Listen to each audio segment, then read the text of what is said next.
Bismillahirrahmanirrahim. Assalamualaikum warahmatullahi wabarakatuh.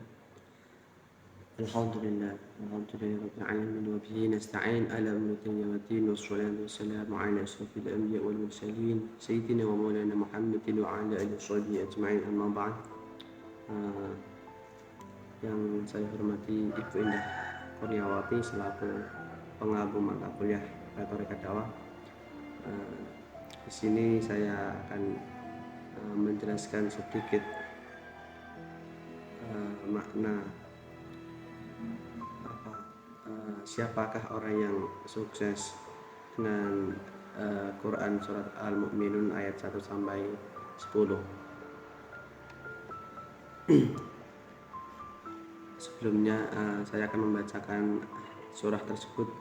A'udzu billahi minasyaitonir rajim. Bismillahirrahmanirrahim. قد أفلح المؤمنون الذين هم في صلاتهم خاشعون والذين هم عن اللهو معرضون والذين هم للزكاة فاعلون والذين هم لفروجهم حافظون إلا على أزواجهم أو ما ملكت أيمانهم فإنهم غير ملومين فما ابتغى وراء ذلك فأولئك هم العادون والذين هم لأمانتهم وعهدهم راعون والذين هم على صلاتهم يحافظون أولئك هم الوارثون الذين يرثون الفردوس هم فيها خالدون.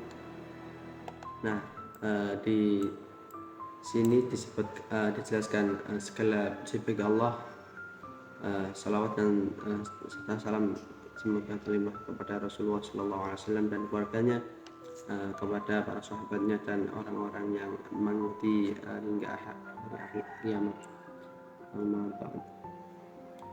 Sebagian orang yang beranggapan bahwa orang yang sukses adalah orang yang memiliki kedudukan tinggi di tengah masyarakat, seperti sebagai pejabat.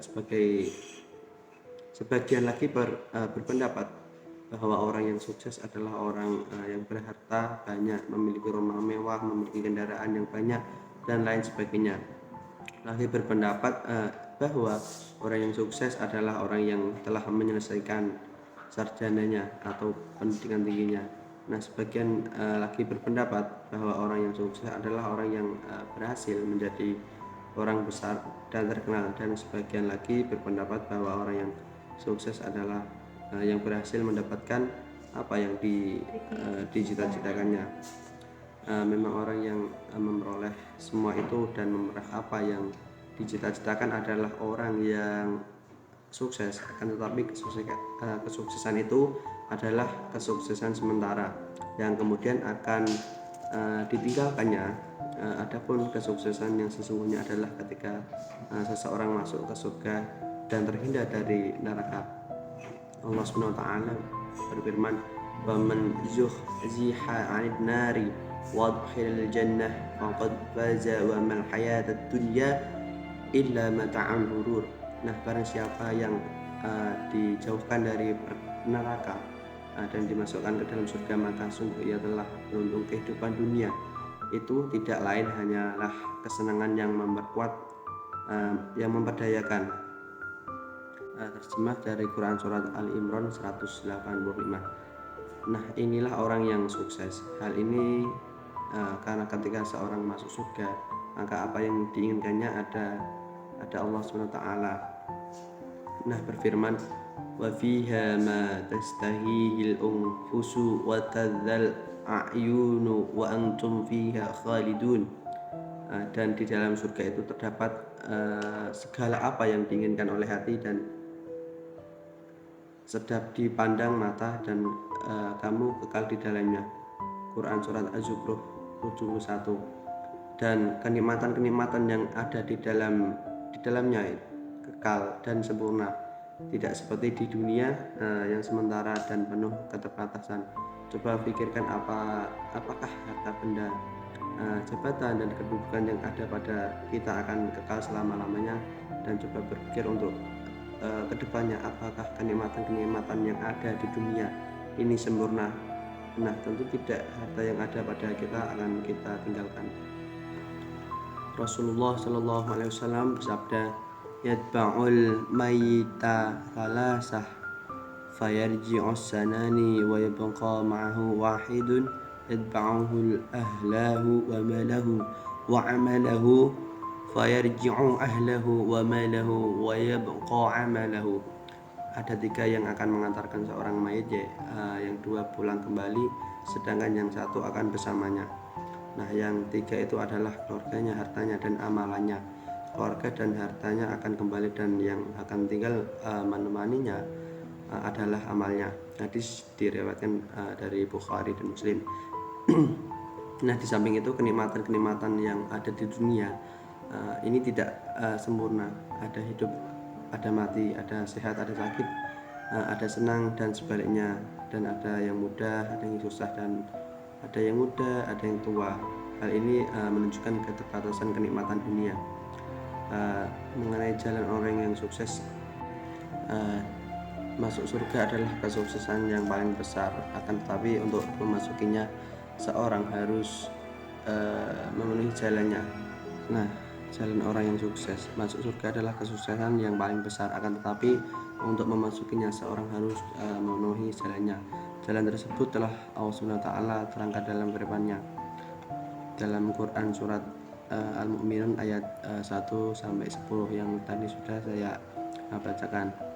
Nah, artinya sesungguhnya beruntunglah orang-orang yang beriman, yaitu orang-orang yang khusyuk dalam sholat, menjauhkan diri dari perbuatan dan perkataan yang tidak berguna, dan orang yang menunaikan zakat, dan orang yang menjaga kemaluannya.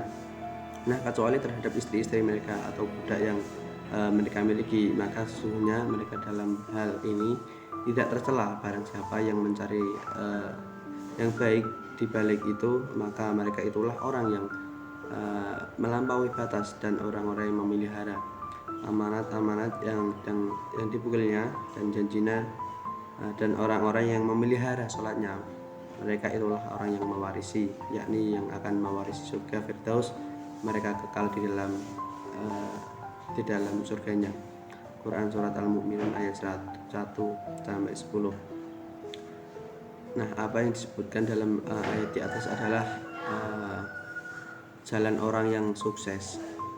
Oleh karena itu, hendaknya seorang hamba menimbang dirinya dengan beberapa ayat di atas, di mana dengannya mereka dapat mengetahui sejauh mana keimanan mereka bertambah atau kurang, banyak atau sedikit. Firman Allah SWT, sungguh beruntung orang-orang yang beriman, yakni sungguh berbahagia, sukses, dan berhasil memperoleh apa yang diinginkan. Firman Allah Ta'ala, yaitu orang yang khusyuk dalam salatnya. Khusyuk artinya hadirnya hati dan diamnya anggota badan.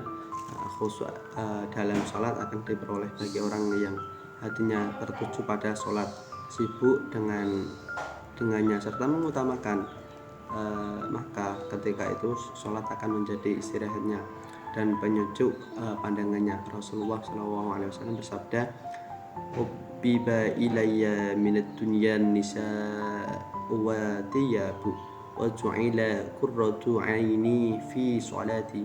Nah, dijadikan aku suka dari dunia ini adalah wanita dan wewangian, dan dijadikan penyejuk mataku dalam sholat.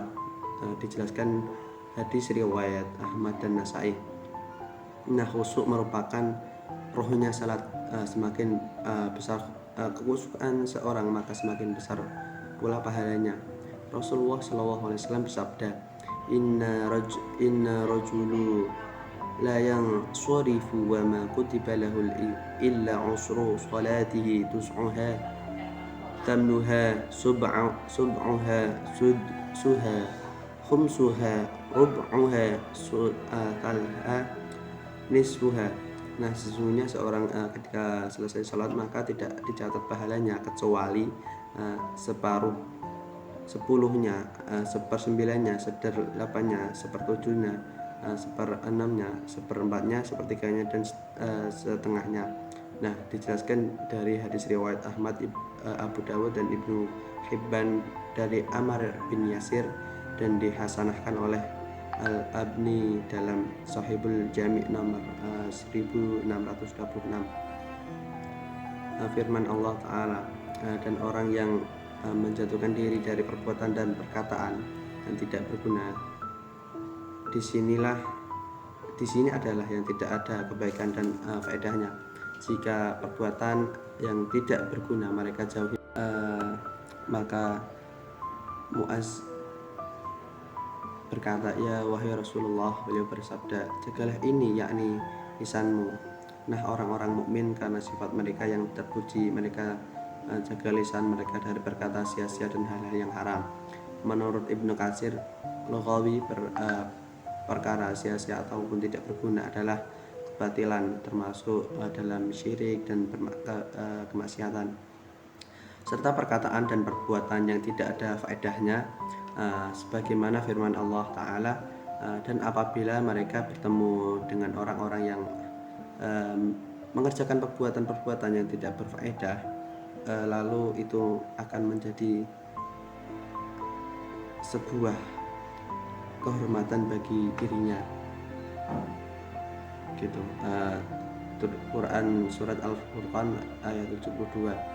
Dan menurut Mujahid tentang firman Allah Ta'ala, mereka itulah orang yang berwarisi dan yang mewarisi.